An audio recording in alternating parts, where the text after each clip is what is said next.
Hi everyone, this is one of the episodes from my India Diaries series, and as you can tell I am back home again. But at the start of this year I went on the most amazing 2-week textiles tour to Gujarat in India. And before I go and show you one of the parts of the tour, I just want to give a bit of an overview of what I was doing there, who I went with, and what these videos were all about. Now this little section is going to repeat on every video, so if you're watching the whole series, just skip to the end of this bit to get into that particular episode. But let me just give a bit of context. So I went on this textiles tour with a company that's run by a wonderful woman called Sian, and it's called South Asia Uncovered. She does a few little trips each year, but she's super focused on communities and ensuring you get to see a real authentic side of India. The reason I chose to go with her is that I had been recommended it by a customer who said to me, you just have to go do this trip. And the reason I went to Gujarat is all of India has textiles traditions, everywhere does, but Gujarat is the area which has the most embroidery. So that's the reason I went to Gujarat. Throughout the trip, we were accompanied the whole time by Sian, Tuhina, her colleague, who's also a guide, and then when we got into Gujarat, by our guide Pravin, and our driver, Pravin, both same names, so nice and confusing, and they were with us the whole time. And I cannot tell you how much having them, with the knowledge they have, the relationships they had, the communities they know, and the experience and understanding to show us what's really important, it created the most incredible trip, so informative, and I really feel like we had an experience that we couldn't have had with anyone else. And that's why I kind of want to show you what we got up to on this trip, because she only runs this trip once a year and there are only 8 places, and so the chances are not everyone is ever going to be able to do this trip, and so I wanted to kind of share with you what we got up to. Now, a few little caveats on everything. I am sharing all the knowledge based on what we kind of were told when we were visiting certain places or from my own experience. I did not go and fact check when I was told something if that was right, so if there is anything that I say which is inaccurate, like by all means please comment and I apologise for that. Secondly, I'm trying to pronounce everything as best I can, but sometimes the names of crafts and things, I am no good at pronouncing things even in English, let alone Hindi words, so forgive me for any mispronunciations, I'm trying my best.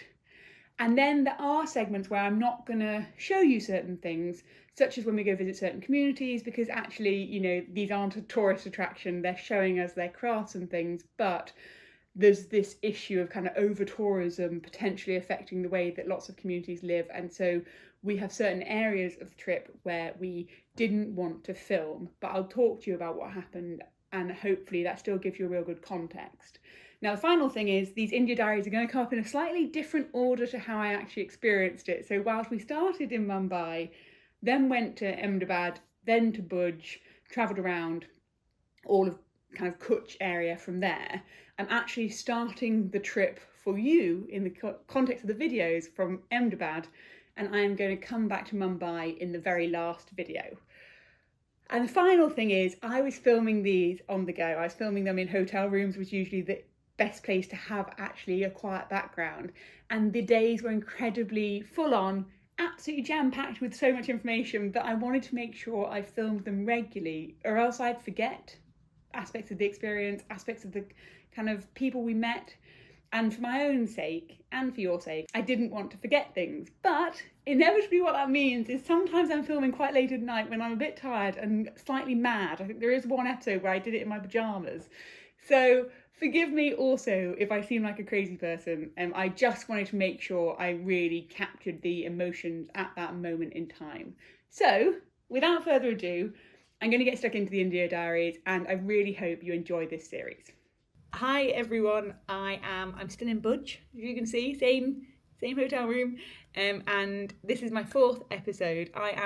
It's been a long day today, and I'm in my pyjamas, I'm getting ready for bed, so I'm going to record as much as I can whilst it's still fresh, because I want to kind of give you my immediate impressions, but I may end up stopping early if I find I'm a bit too tired and start not making much sense, and then I'll pick up again. So this may be 1 take, this may be a couple of takes, this may be 3 takes, we'll see. So where I left you was basically we'd arrived just outside Dasada, where we were staying next. And the following day we got up early and we did a morning safari, and we went out onto the Little Rann of Kutch with kind of different in open top jeeps, and we went to go see some of the wildlife of Kutch, and we were kind of going to spot different animals, also to see what the Little Rann is like, because these are kind of salt plains, and actually they are flooded for about 4 months of the year. Where the area we were driving through is under about 2 feet of water, and then in the outside of the monsoon period, so basically from about ideally from about November until June, all the rainwater from monsoons has dried up, and then the different communities come who are salt farmers, and they do salt farming on the Little Rann, and it is an incredibly difficult job. So we went also to go meet one of the families who are salt farmers, and first up, just getting out in the open top cars early in the morning, and seeing places sort of come to life, seeing different communities kind of going and fetching the water or taking the cows out down to pasture for the first bit of the morning, just kind of seeing life beginning in the starts of the morning was really interesting before we got to the Little Rann.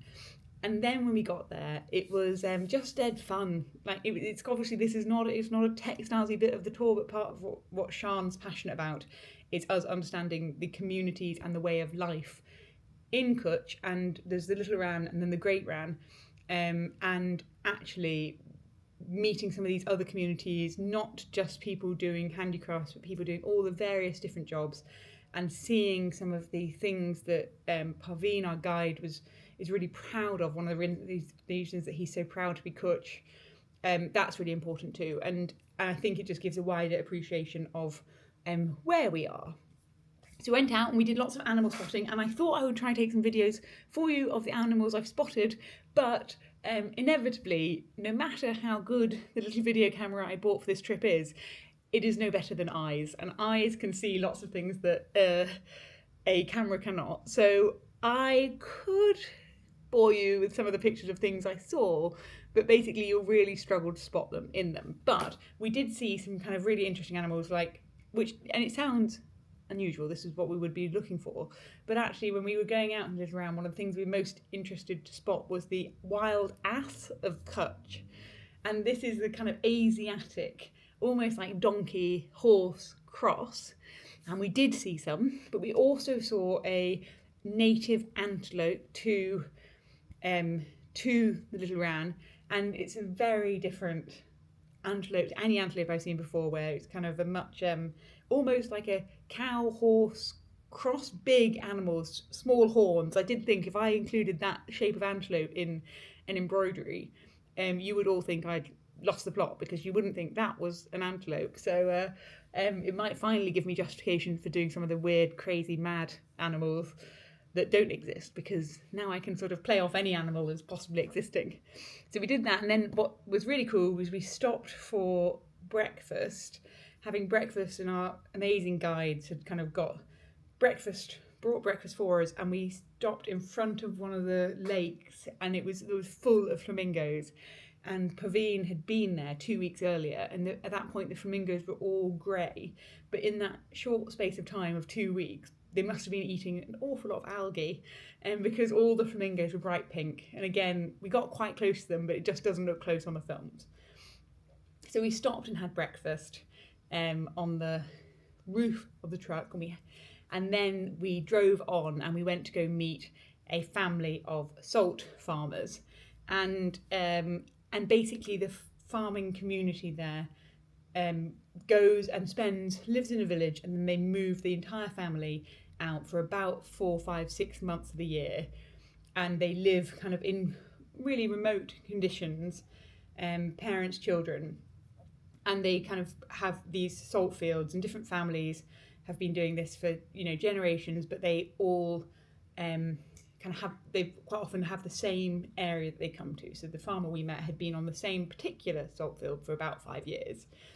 And one of the things that I thought a lot about this whole trip is is ways you can kind of be more supportive of these communities. And one of the most incredible things that we found out about here is that there is this system of school buses that goes around all these really remote communities, and there's 18 different buses, and they drive to the different locations. They go Monday to Saturday, so they're there 6 days a week. The children go, and so where we were, it was only a sort of 10-minute walk away to where the school bus goes, and the school bus has a teacher on board, and they have materials, and that the children go to school every day of the week. So the farmer we met, he was saying from the family that also farm there, they have 3 children. One of them is going on to study law, one of them is going on to be a doctor, and so these sort of things, like these initiatives like school buses, are providing incredible mobility and education opportunity for the children who are part of these communities.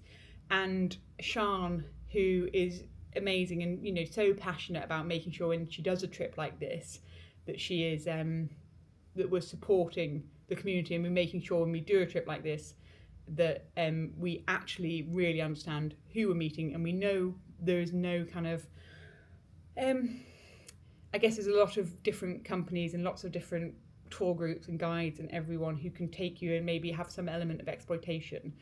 Sian is very diligent in every single person she works with and the experiences that she wants us to have. And even things like when we had been in Ahmedabad, she had previously been in touch with the school buses, and she had gone and found out a full list of what are the things they need. And when we were staying in Desada, she brought with her all loads of things that they're really lacking on the buses, and she had kind of pulled together to get.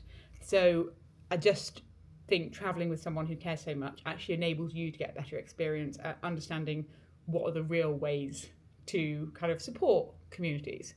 So we did that, and then we set out, and then we drove to Bhuj, and we arrived in Bhuj and went to the most incredible museum of my entire life.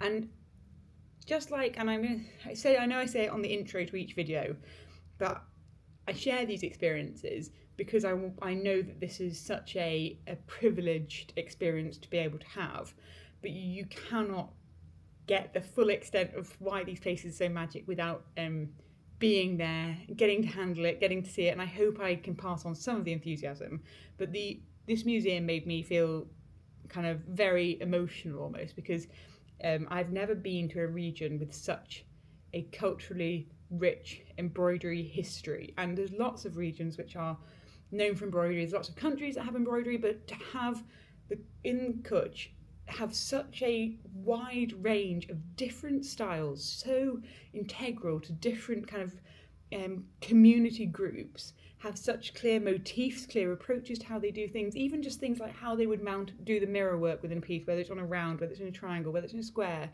I can't believe there's any region in the world with such a diverse embroidery history, embroidery tradition in a narrow area. And it has never been a commercial practice.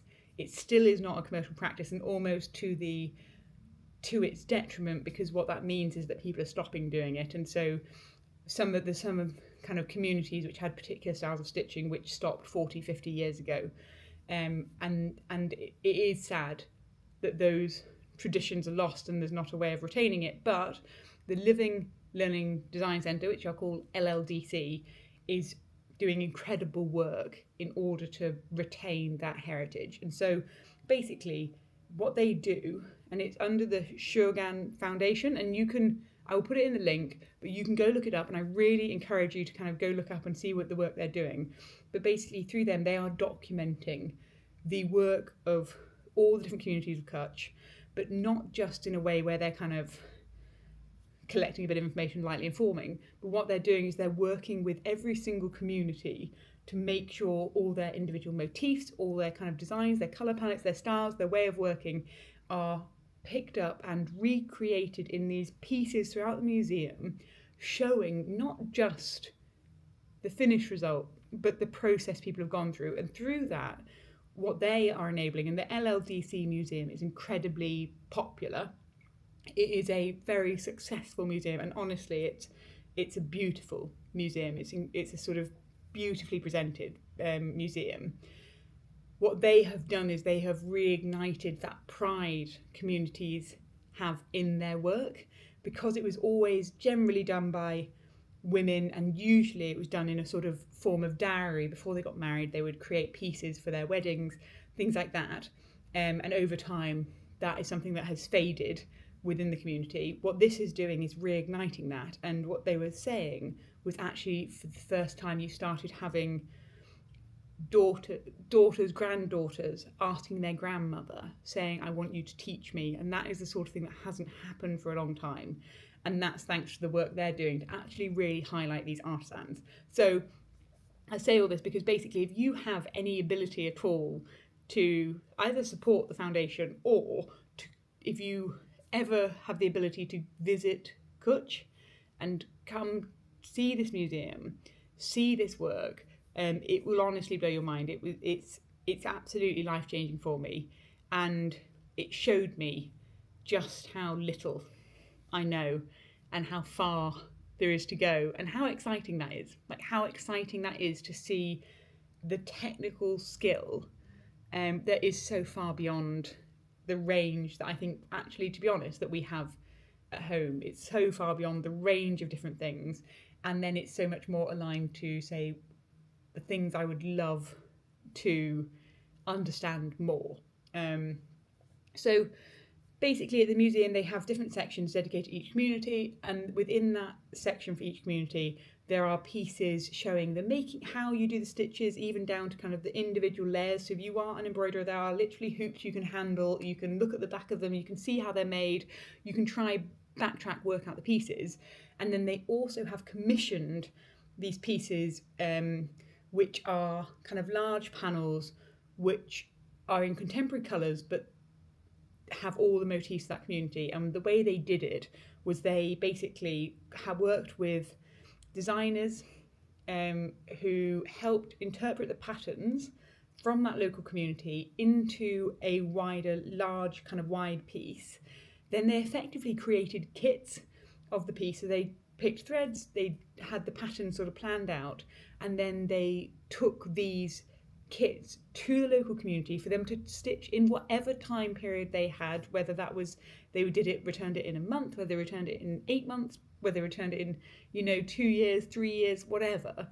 It was done with there is no deadline on this, this is just documentation. They were paid for their work, and they sent all these pieces out to the local communities to stitch. And so I'm gonna show you some videos now from the museum. I will voice over where I can, and I'm going to compile this all and voice it over when I get back home. So by that point, bear with me. But one thing I got, which isn't like in a way, it's not sort of a piece which is aesthetically up my street, but this is something, and if you're interested in this, I got this from the Shrujan Foundation, and they do send things out internationally. And this basically, you see this embroidery thing here, this has a panel from each of the 12 different communities of Kutch. They've sent out little panels to each one of the communities to stitch a piece. And whilst the colours may not be to my liking, I don't know, the purple, actually this is for me the way to remember what I've seen, to remember who each area was by. And I have a little book that kind of goes alongside it and follows the order, and sort of, so I can tell which one is each different community. And that's kind of, for me, the way I want to hold on to this experience, and to hold on to that sort of emotional reaction that I had to seeing the incredible talent and skill, because truly that was truly transformative for me. So I'm going to now compile in some footage from the museum just to highlight it to you. Now, one other thing that was going on at the museum at the time was they have this thing called the Winter Festival that had just started, and I spent too long in the museum. We were being ushered out by the kind of guides in the museum, so I didn't get to go see a lot of what was on at the winter festival. I didn't get to go see a lot of what was going on, but it was absolutely packed. And in the museum on that day, they invited all the crafts people to the museum with their families to see the pieces, and you could just see the level of community engagement. Like, genuinely, what a museum and what an initiative. And what's ironic is my mum had actually, just before coming, bought a new purse, and when she looked at it, she'd seen that it was actually from this Shrujan Foundation, and so you can easily support them wherever you are. So anyway, I'm going to clip to footage, and then I am conscious that this now is already 17 minutes, and maybe I'll just do that as a single episode, and I will do today, which was another incredible textile day, and I will have some pieces I have to show you.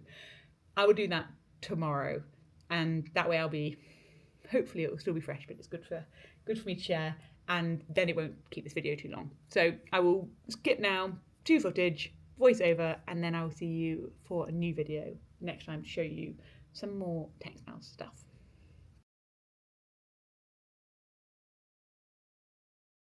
Right, so here we are at the Living Learning Design Centre in Budge, which was the most incredible embroidery museum. And I'm going to take you on a whistle-stop tour. But if you want to find out loads of information, their website is incredible. We'll link it below the video. But the main purpose of this museum is really celebrating the crafts of the local communities. And so you had spaces dedicated to each community, but actually a real focus on how the pieces are made. So you see here, all these hoops show different ways that the different communities embroider. So this is a piece from the Pathan community, for example. You can tell each community's embroidery style, and then what they're allowing you to do is touch it, to feel it, to see the back of it. So if any of you out there are makers, if any of you are embroiderers, you will know just how special this sort of experience is. If you want to know how something works, if you want to actually make something, you always want to see the reverse of it.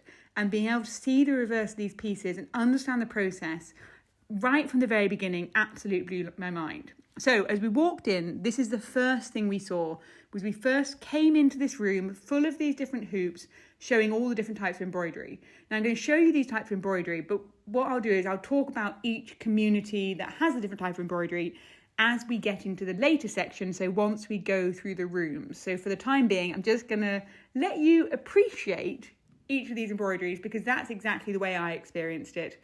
I didn't know anything about who had stitched each piece or any of the communities that had done it whilst in this room. Now, the one thing to bear in mind is Shrujan, Shurjan. They're the foundation who run this museum, and they have worked with all the different communities to create these pieces. So these will have been stitched by hand by women from within the community. And as you get into the rooms, I'm going to show you some of the panels that all the women of the communities were commissioned and paid to make.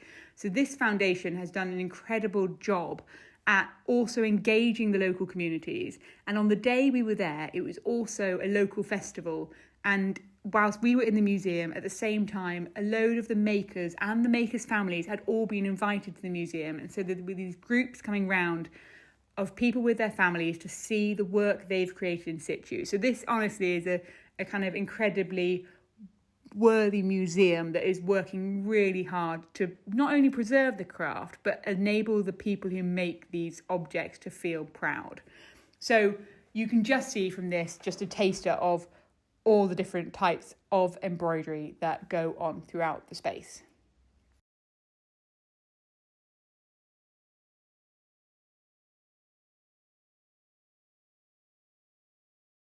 So from now on, we're getting into some of the different rooms. And the first room that we go into was the room that's celebrating the craft of the Ahir community. And so this is a particular community within Kutch. Now, the Ahir community stitch in this particular style. And they use a lot of mirror work within the pieces, a lot of bright colours, and then a lot of blanket stitch stitched in a range of different ways. So the Ahir community feature Lord Krishna prominently throughout their stories, throughout their work, throughout their entire belief system, because they are believed to be descendants of Lord Krishna from thousands of years ago. Around about 700 years ago, this community settled in Kutch, and they were one of the first communities to practice small-scale farming in Kutch. So they're very much an agricultural community. Embroidery was always a strong part of that community, but a lot of the pieces have quite a functional purpose, covering animals, but also celebrating their animals because of the fact they're a very agricultural community. And the embroidery was always practiced a lot by the women of the community when the men would be out working with the animals. Now, what ended up changing was in around about the 1960s, there was a drought, and it left a lot of women with not as much time to embroider. And so a lot of the embroidery of the Eppie community ended up kind of fading a bit in that period.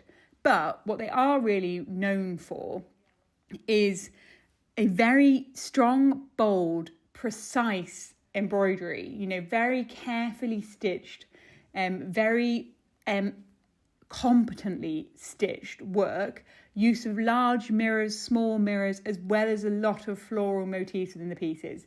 And you'll see when we get to some of the other communities, the colours of the Eppie community are quite a lot more vibrant than some of the other communities and a lot more varied. For some communities, like the Mutvar, when we come on to them later, they had very specific colours of embroidery they would use. So this is the first bit, and this is the Eppie community.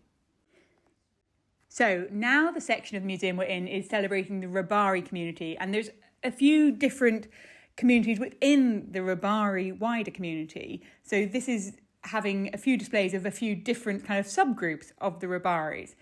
But the things which are really recognisable about the Rabari work, firstly, is a lot of use of figures, more figurative stitching. And so they do a lot of animals, birds, flowers.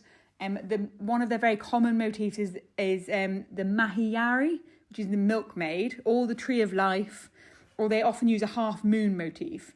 And they are very densely packed embroidery. That's sort of what's known with the Rabaris. The Rabari women wear this very heavy woolen cloth, but the men wear outfits like this, these white outfits.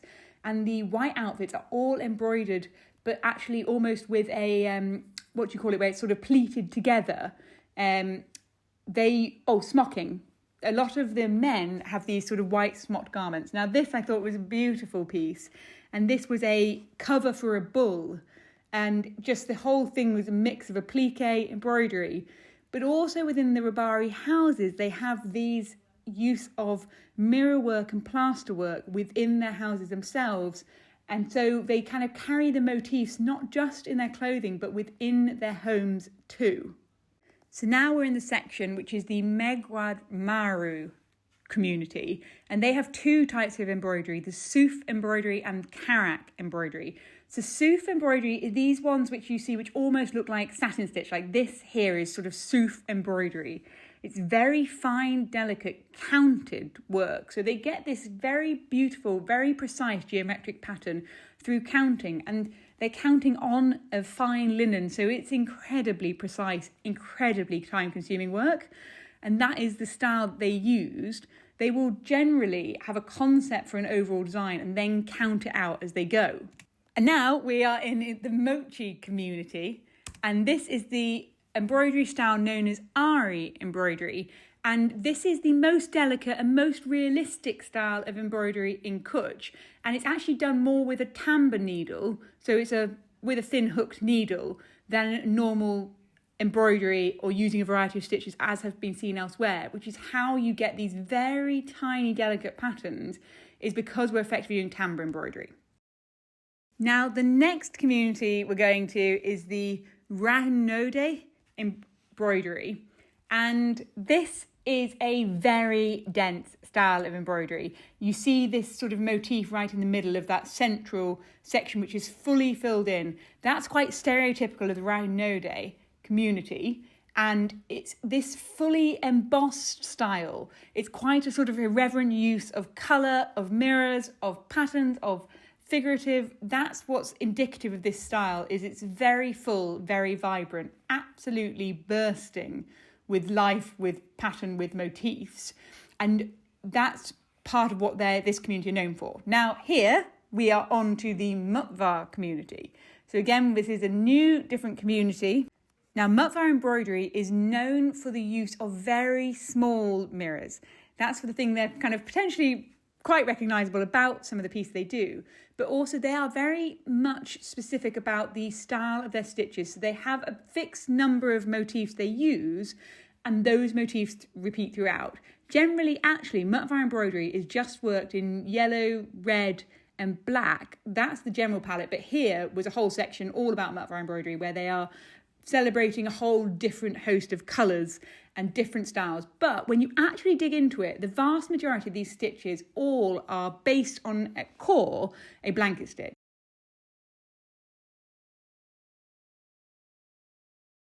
Now, I'm out the museum now. I appreciate that was such a quick tour through everything. These are just some banners they had hanging outside.